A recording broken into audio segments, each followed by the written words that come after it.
Hi, I'm Vidya Sankar. I'm bringing the wife's light to London on the 26th of April to the Copper Box Arena. Don't forget, book your tickets. Come there, be there, enjoy the music, and most importantly, let's fight together. Okay? See you there.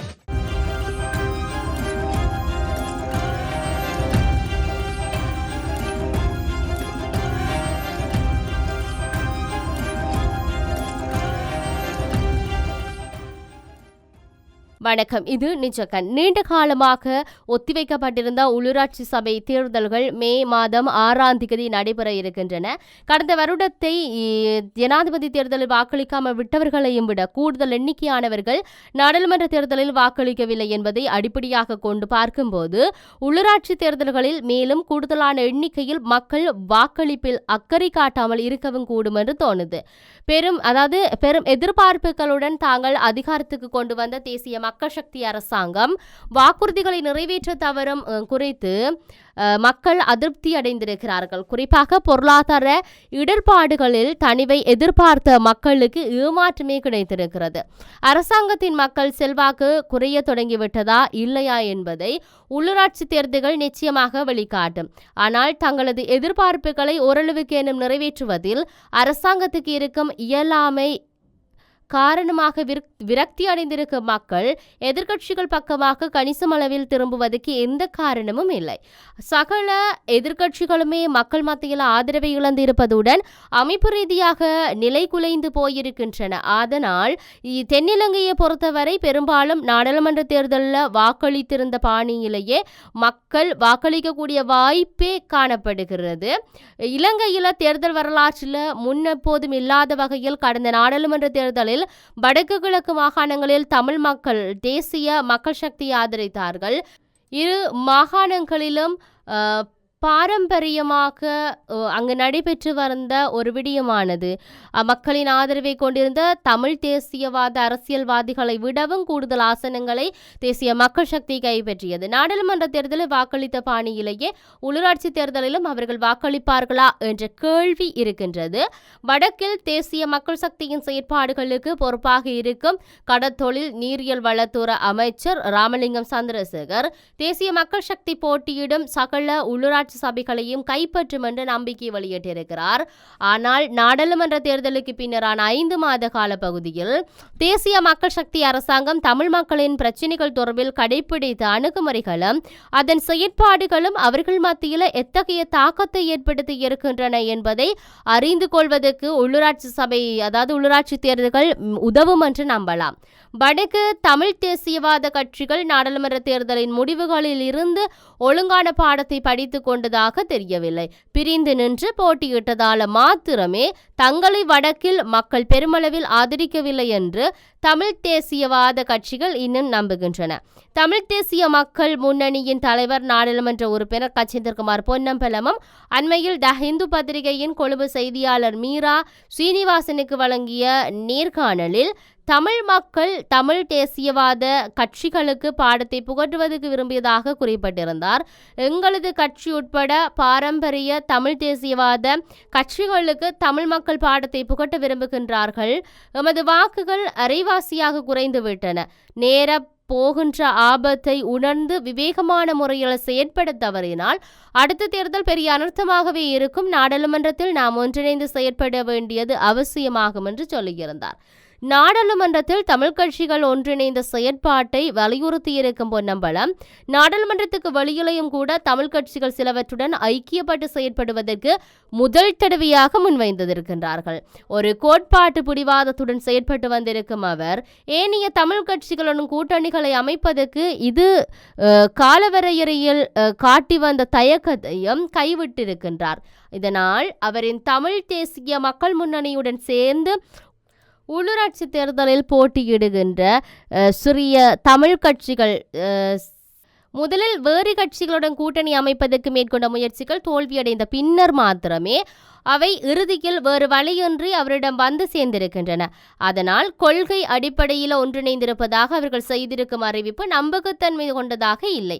ஜனநாயக தமிழ் தேசிய கூட்டணி என்ற வேறு அணிகளும் கூட்டணிகளை விஸ்தரித்து உள்ளூராட்சி தேர்தலை போட்டியிடுவதற்கு மேற்கொண்ட முயற்சிகள் பெருமளவில் பயனளிக்கவில்லை. கூட்டணிகளில் சேர்வதற்கு முன்வரும் தமிழ் கட்சிகள் சிலவற்றில் தலைவர்களையும் பொதுச் செயலாளர்களையும் தவிர்த்து பார்த்தால் ஒரு முச்சக்கர வண்டியில் அல்லது சிறிய வானில் ஏற்றி செல்லக்கூடிய எண்ணிக்கையிலேயே அவற்றின் உறுப்பினர்கள் இருக்கவும் கூடும். அதனால் அவற்றின் வாக்கு வங்கியில் லட்சணத்தை புரிந்து கொள்வதில் எவருக்கும் சிரமம் இராது. அந்த கட்சிகள் இன்றைய அரசியல் அரங்கில் தங்களுக்கு ஒரு பொருத்தப்பாட்டை தேடிக்கொள்வதற்கு மல்லு கட்டுகின்றன.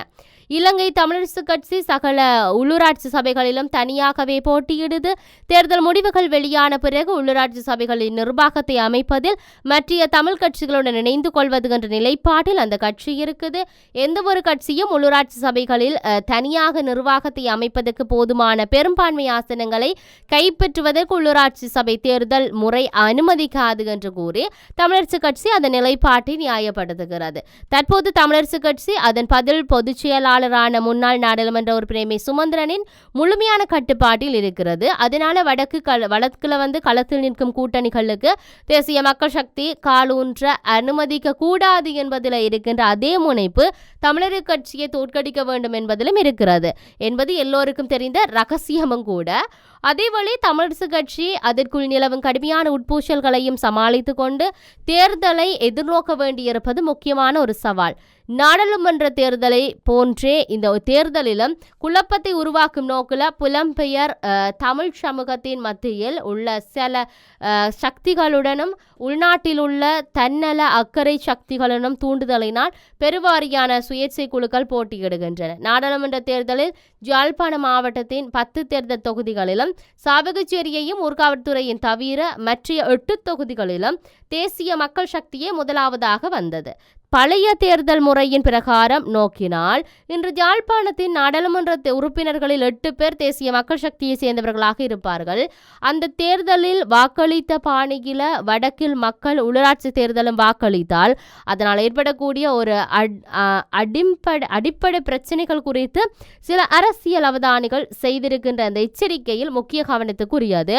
தேசிய இன பிரச்சனைக்கு அதிகார பரவலாக்கல் மூலமாக அரசியல் தீர்வொன்றை காண்பதில் தேசிய மக்கள் சக்திக்கு குறிப்பாக அதன் தலைமைத்துவ கட்சியான ஜனதா விமுக்தி பெரமுனவுக்கு அக்கறை கிடையாது.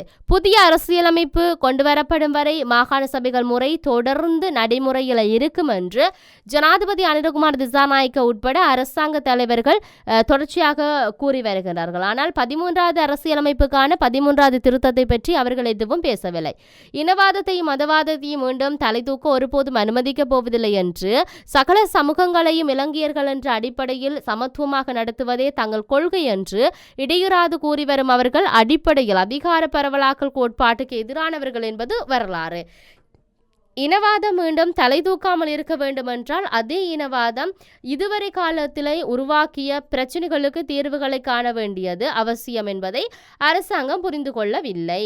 அதனால இத்தகையவர்களின் தலைமையிலான தேசிய மக்கள் சக்தி வடக்கில் பெரும்பாலான உள்ளூராட்சி சபைகளை கைப்பற்றினால் தேசிய இன பிரச்சனைக்கு அதிகார பரவலாக்கல் மூலமான தீர்வொன்றை காண்பதற்கான மக்கள் அதாவது தமிழ் மக்களினுடைய நீண்டகால போராட்டத்துக்கு அடிப்படையாக அமைந்த கோட்பாட்டுக்கு பெரிய பின்னடைவு ஏற்படக்கூடிய சாத்தியம் இருக்குது. நாடாளுமன்ற தேர்தலில் தமிழ் மக்கள் வழங்கிய ஆதரவை அதிகார பரவலாக்கத்துக்கு எதிராக தங்களது நிலைப்பாட்டுக்கு வலு சேர்ப்பதற்கு தேசிய மக்கள் சக்தியின் தலைவர்கள் பயன்படுத்த முயற்சிக்கின்றார்களே தவிர அந்த மக்களின் நியாயபூர்வமான அரசியல் அபிலாசிகளை நிறைவேற்றக்கூடிய அரசியல் தீர்வை காண்பதிலோ அல்லது அதுக்கான உகுந்த சூழ்நிலையை தோற்றுவிப்பதற்கு தென்னிலங்கை மக்களின் நம்பிக்கையை வென்றெடுப்பதற்கான முயற்சிகளிலும் ஈடுபடுதலிலோ அக்கறை காட்டுவதற்கு அவர்கள் தயாராக இல்லை. இத்தகைய சூழ்நிலையில் வடக்கு தமிழ் மக்கள் தங்களது பல தசாப்த கால போராட்டத்தின் அரசியல் நிலைப்பாட்டை மலினப்படுத்தக்கூடிய முறையில் உள்ளூராட்சி தேர்தல்களை நடந்து கொள்ளக்கூடாது.